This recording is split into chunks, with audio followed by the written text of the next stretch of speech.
C'est le début du week-end, bienvenue à tous. Voici le sommaire de cette édition sur Congo 26 Télévision.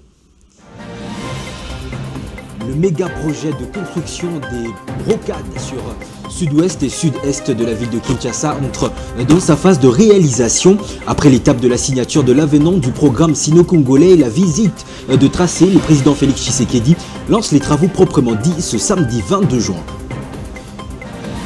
Bonne nouvelle au front militaire à Rutshuru, 6 villages de ces territoires ont été récupérés par les FARDC et les réservistes patriotiques Wazalendo. C'est à l'issue des affrontements du jeudi 20 juin soir. Entre-temps, d'intenses combats ont été signalés ce vendredi entre l'armée loyaliste et les terroristes rwandais. Notre correspondant Nord Kivu vous en dira plus dans ce journal. Et puis, ce 21 juin est dédié à la musique sur le plan international. La RDC, reconnue à travers le monde comme un grand esplanade de culture musicale, a connu des activités dans les principaux centres culturels. Merci d'être avec nous. Je viens de l'annoncer, le méga projet de construction des rocades sud-ouest et sud-est de la ville de Kinshasa entre dans sa phase de réalisation. Après l'étape de signature de l'avenant du programme sino-congolais et la visite de tracé, le président Félix Tshisekedi lance les travaux proprement dits ce samedi 22 juin. Les détails dans ce récit inspiré par l'annonce de l'événement. Au moins 63 km de haute, 4 bandes sont prévues dans le cadre du projet de construction de rocades à Kinshasa. Le président de la République, Félix-Antoine Tshisekedi, qui lance les travaux ce samedi à Kinshasa, traduit en acte le programme de son deuxième quinquennat qui prévoit de relier les différentes parties de la capitale pour désengorger plusieurs voies à problème. Parcourir Kinshasa à partir de Mongafula, en passant par Njili et Kimbanseke pour atteindre Ansele ne sera plus qu'un jeu d'enfants. Le ministère des Infrastructures et Travaux Publics est le maître de l'ouvrage et l'Agence congolaise de grands travaux, maître de l'ouvrage délégué de ce projet de construction de rocades sud-ouest et sud-est de Kinshasa. Les phases des signatures de l'avenant du programme sino-congolais signé les phases des signatures de l'avenant du programme sino-congolais le 14 mars dernier et la visite de tracés dont certaines contraintes liées à l'expropriation aux constructions de la zone qui part de Lutendele dans la municipalité de Mongafula ont abouti au lancement des travaux. Le chef de l'État sera donc au rendez-vous avec les différents responsables ce samedi 22 juin 2024 et le rendez-vous est donc pris. Le plan de désengagement de la MONUSCO, les sujets étaient au centre d'une séance de travail jeudi à la primature entre la chef du gouvernement Judith Suminwa, certains membres de son gouvernement et la délégation des Nations Unies conduite par Bintou Keïta, la chef de cette mission en République démocratique du Congo, et Ebenezer Bwanga pour plus de précisions. Suivez. C'est un poignée de main qui balise la voie aux futurs échanges entre le nouveau gouvernement congolais et la MONUSCO. Tous les aspects ont été pris en compte au regard des prochaines procédures du désengagement de la mission onusienne pour la stabilisation de la République démocratique du Congo MONUSCO lors de cette séance de travail tenue à la primature. La première ministre Judith Suminwa Tuluka a donné des orientations à suivre en rapport avec cette collaboration à venir en vue de parachever les processus de retrait des troupes onusiennes sur le sol congolais. Motif de satisfaction de deux parties prenantes à la rencontre. Elles se sont dites prêtes à signer un communiqué conjoint à ces sujets. Toutefois, plusieurs observateurs estiment important que le désengagement graduel des éléments de la MONUSCO tienne compte de la montée en puissance ou pas de l'armée loyaliste et des forces de sécurité congolaises. À noter que c'est au mois de janvier 2024 que la première phase de retrait des casques bleus a été lancée avec le départ des 2000 éléments dans le cadre de la première étape des conclusions. Et cette très bonne nouvelle en provenance du front militaire à Rutshuru, 6 villages de ces territoires de la province du Nord Kivu ont été récupérés par les FARDC et les réservistes patriotes. C'était à l'issue de l'affrontement ce jeudi 20 juin 2024. Entre-temps, d'intenses combats ont été signalés ce vendredi entre l'armée loyaliste et ses terroristes rwandais. Bantou Kambale Kapanza nous en parle depuis le Nord Kivu. D'intenses combats ont été signalés jeudi et vendredi 21 juin entre la coalition FARDC Wazalendo et les rebelles du M23 RDF dans plusieurs villages de la chefferie Buito en territoire de Rutshuru au Nord Kivu. Les affrontements ont éclaté simultanément sur plusieurs axes, renseignent des sources dans la zone qui parlent surtout du groupement Bampo. À en croire ces mêmes sources, plusieurs villages sont passés sous contrôle de la coalition FARDC Wazalendo. C'était après des rudes affrontements. Elle parle des villages Kabizo, Moulimpi, Boutare, Bampo, Bundase et Mouchababwe qui ont connu la présence des résistants d'Iwazalendo et les éléments des FARDC. L'armée d'assez communiqué relayé à la presse dans la zone a confirmé la récupération des villages précités. Cependant, de nouveaux bombardements M23 RDF ont fait 3 blessés dans la cité de Kanyabayonga tôt le matin du vendredi. Parmi les blessés figurent 2 enfants, faut savoir des sources sur place. Ces derniers ont été amenés urgemment en ligne des structures sanitaires locales pour la prise en charge. Après avoir subi la puissance de feu et la détermination des forces armées de la République démocratique du Congo, lors bien évidemment de leur énième tentative, le M23-RDF a dans sa fuite largué plusieurs bombes à l'aveuglette. Pour rappel, des dégâts humains et matériels ont été enregistrés dans la même contrée la semaine en cours à la suite des bombes larguées aveuglément par les rebelles du M23 RDF qui subissent les offensives de l'armée du pays et ses partenaires. C'était aux alentours. L'actualité dans la province du Nord Kivu, c'est aussi la levée ce jeudi de la grève de transporteurs déclenchée depuis une semaine sur l'axe Sake-Masisi-Kanyabayonga suite à l'implication directe du gouverneur militaire de cette province. Désormais, la taxe de péage route sera fixée par l'autorité provinciale et non par les attributeurs eux-mêmes. Les détails avec notre correspondant à Goma, Primo Pascal Roubaniawa. C'est sur instruction du gouverneur militaire du Nord Kivu, Peter Chirimwami, que son conseiller principal en charge des finances a réuni les transporteurs, les commerçants et l'attributeur affectés sur le tronçon routier Sake-Masisi-Kanyabayonga. Intérêt d'entente a été trouvé selon ses explications de Maître David Kamouha. L'autorité provinciale m'a instruit d'organiser une réunion d'harmonisation entre les transporteurs, les dépositeurs de vivres ainsi que l'attributaire sur l'axe Sake-Masisi-Kanyabayonga. Aujourd'hui, la grande décision, c'est qu'à l'issue de la réunion, présidée par nous sur instruction de son Excellence, Monsieur le Gouverneur, les transporteurs ont accepté d'élever la grève. Il vient également de résoudre le deuxième problème, c'est la menace de la grève des dépositeurs de vivres qui est également levée. C'est qu'il n'y aura plus grève ni des transporteurs, ni des dépositeurs de vivres. Pourquoi? Parce que nous avons trouvé ensemble de commun accord la solution au plus grand problème qui était posé. La taxe péage route payée par les transporteurs et d'autres tracasseries routières était la pomme de discorde qui a occasionné cette grève. Gervais Kanane est satisfait des résolutions prises à cette rencontre. Nous sommes très heureux de voir que tous les points exposés ont eu des réponses favorables. Il y avait tout d'abord la tracasserie, trop de tracasseries tout le long de ces axes et aussi la multiplicité des taxes. Les taxes qui étaient multipliées, entre autres la taxe du péage route qui était triplée. Et voilà, il y en avait tant d'autres. Nous sommes soulagés. Comme nous sommes soulagés, c'est-à-dire que la population, elle aussi, sera soulagée puisque nous avons cessé. Donc la grève est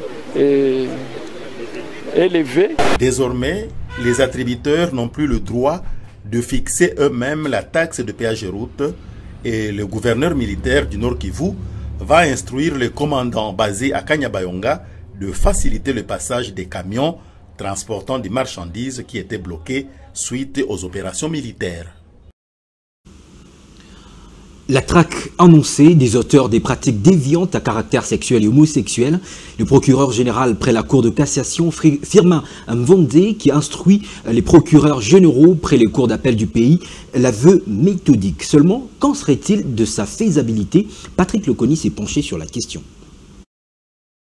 Dans ses instructions, Firmin Vendée souhaite une certaine méthodologie dont l'application de mesures prises afin de jouer au sonnaire d'alerte. Le haut magistrat démontre de ce fait le caractère hardi de l'opération dans plusieurs coins du pays. À Kinshasa notamment, où la situation est complexe, le pratique déviante à caractère sexuel en plusieurs origines. L'avènement de nouvelles technologies de l'information et de la communication est une des sources du problème. Le média connexe joue un rôle à ne pas négliger. La diffusion à répétition des chansons et autres films pornographiques via des supports jusque-là non maîtrisés n'est pas à écarter. Les booms démographiques incontrôlés dans plusieurs villes de l'RDC est une cause de plus dans les lots. D'où la faisabilité de la mesure du procureur général après la Cour de cassation requiert une certaine réflexion pour que la loi soit réellement appliquée à tous.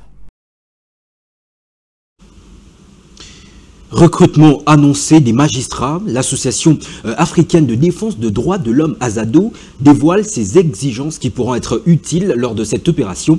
Dans un communiqué rendu public jeudi 20 juin, cette ONG de droits de l'homme appelle le chef de l'État à la prudence. Suivez. Pour étayer sa thèse, l'Association africaine des droits de l'homme part d'une analyse révélant que plusieurs candidats magistrats âgés de plus de 40 ans qui n'avaient pas satisfait au concours organisé en 2013 auraient été nommés. Pour ce faire, l'Azado recommande en premier lieu au président de la République d'instruire son directeur de cabinet à veiller à ce que seul le candidat magistrat dont le nom figure sur la décision numéro 13/CPCSM/PM/2023 soit nommé par lui. Elle demande au Conseil supérieur de la magistrature de prolonger les délais fixés par son communiqué du 18 juin 2024 pour les candidats magistrats résidant en province.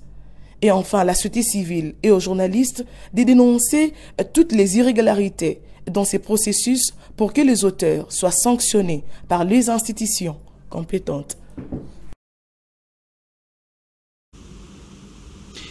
Formation des gouverneurs des provinces à Kinshasa, une opportunité pour les 26 d'échanger avec le nouveau vice-premier ministre en charge de l'Intérieur, la sécurité et les affaires coutumières. Un échange qui a permis à Jacquemain Chabani de prêcher la bonne gestion des provinces sur les 6 axes prioritaires du second mandat du président Félix-Antoine Tshisekedi et le respect des lois pour éviter les crises à répétition dans les exécutifs provinciaux.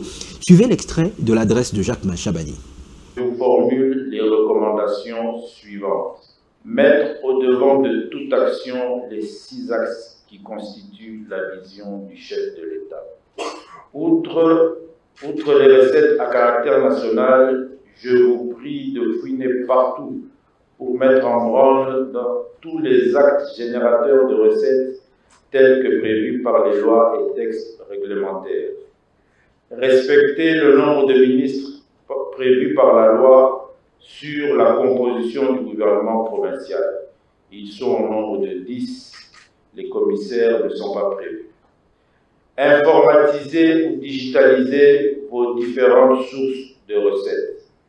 Renforcer la coopération interprovinciale et la coopération avec les provinces ou villes étrangères. Relancer l'association des provinces qui est un cadre d'échange entre les provinces. Veiller à la rétrocession en faveur des entités territoriales décentralisées qui sont jusqu'alors des parents pauvres. Transmettre les coordonnées de tous les animateurs des entités territoriales décentralisées, villes, communes, secteurs ou chefferies, ou celles des territoires en tant qu'entités déconcentrées. Identifier les différentes entités dont les animateurs ont été nommés et n'ont pas répondu à leur poste d'attache.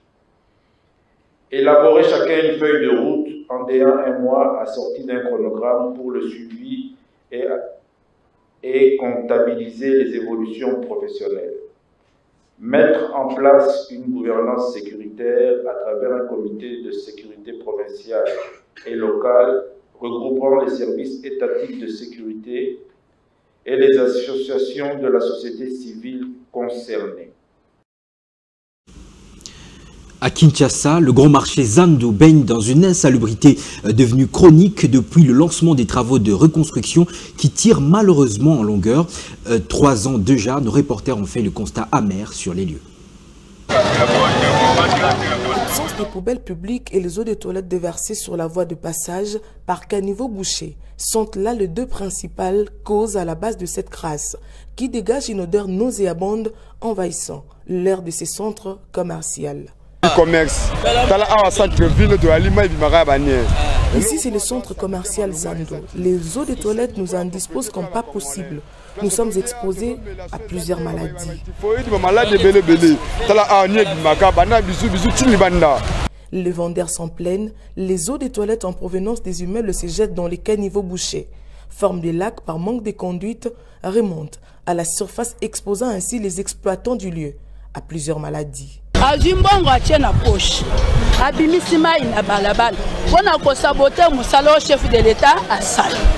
Ils ont corrompu les autorités, l'eau de toilette publique, nous ne savons plus où porter plainte contre les propriétaires de ces immeubles.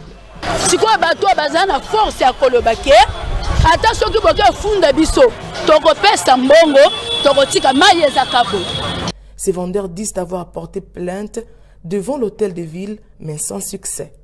Pour ce faire, ils demandent aux autorités de prendre à cœur ces dossiers.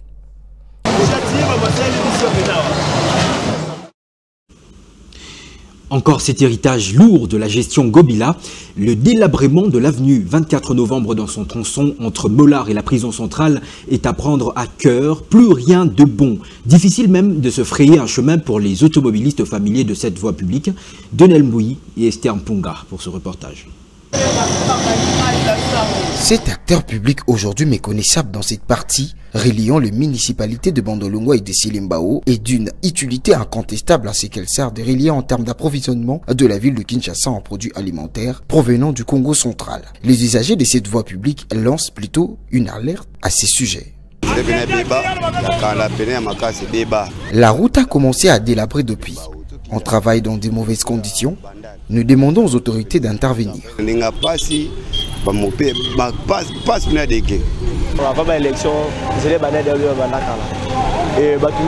La situation s'est empirée depuis décembre. C'est difficile de passer ici sans s'en rendre compte. Les autorités passent ici mais ne font rien. Les eaux pluviales sont la principale cause de cette dégradation.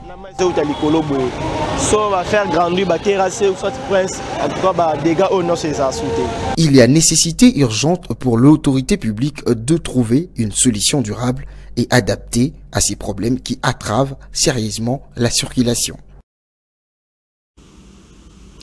Journée internationale de la musique, le monde entier fête l'art le plus prisé chaque 21 juin. La République démocratique du Congo, reconnue à travers le monde comme un des grandes esplanades des cultures musicales, n'est pas restée en marge de cette célébration. Quelques activités prévues à travers la capitale Kinshasa. Suivez. C'est en marge de la célébration de la Journée internationale de la musique que différents lieux culturels de renom de Kinshasa bouge au rythme des concerts jazz au centre Wallonie-Bruxelles, à l'Institut français de Kinshasa, Al de la Gombe, où la production musicale est ouverte au public avec un canevas 100% artistes musiciens de la nouvelle génération. Au centre culturel Mikanda, Anjili, c'est de la poésie musicale. Le 21 juin 2024 est aussi une occasion pour les différents artistes musiciens d'enrichir la discographie congolaise. Barbara Kanam publie le remix du légendaire titre Djarabi et Sarah Lula, héritière du Mutuashi de Tchalamwana, une collaboration franche avec le célèbre DJ Amarula. Cette journée a certainement laissé des souvenirs ineffaçables dans la mémoire collective et des mélomanes venus du monde entier. À l'autorité en charge de la culture d'en tirer la leçon qui s'impose et de chercher à injecter plus de moyens de promotion, car au-delà d'une identité pour le Congo, la musique est une source sûre de création de richesses, difficile à détourner.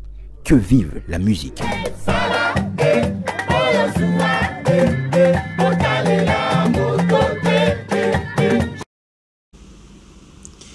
En dehors de nos frontières, une très grande manifestation jeudi au Kenya. La population a été très mobilisée dans toutes les rues pour exiger la démission immédiate du président William Ruto. Il lui est reproché de détournement des biens publics et d'avoir baissé l'économie kenyane en soutenant la guerre entre la RDC la guerre en RDC aux côtés de la coalition RDF M23. On lui reproche aussi d'avoir fait des déclarations incendiaires lors de sa visite aux USA, déclarations selon lesquelles la question des terroristes M23 RDF est congolaise et non rwandaise, ce qui risque de porter un coup au rapport entre le peuple congolais et le peuple kényan.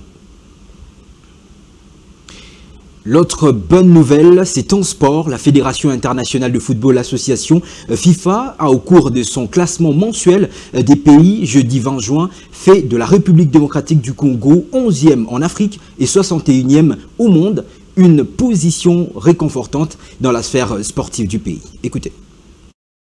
Le poulain des Sébastien Desabre ont respectivement gagné une place au classement mondial. Comparativement au dernier classement du mois d'avril 2024, la RDC ne faisait plus partie du top 10 africain depuis la publication de novembre 2020. Sa dernière présence dans le top 10 africain remonte au classement d'octobre 2020 où le pays s'est positionné 10e. Les Léopards ont été pour la dernière fois dans les cercles fermés de 50 meilleures nations du monde au mois de juin 2019 où ils occupaient la 49e place au monde et la 5e en Afrique. Mais après avoir enchaîné de contre-performances, les Léopards n'ont plus pointé leur nez de nouveau au top 50 mondial.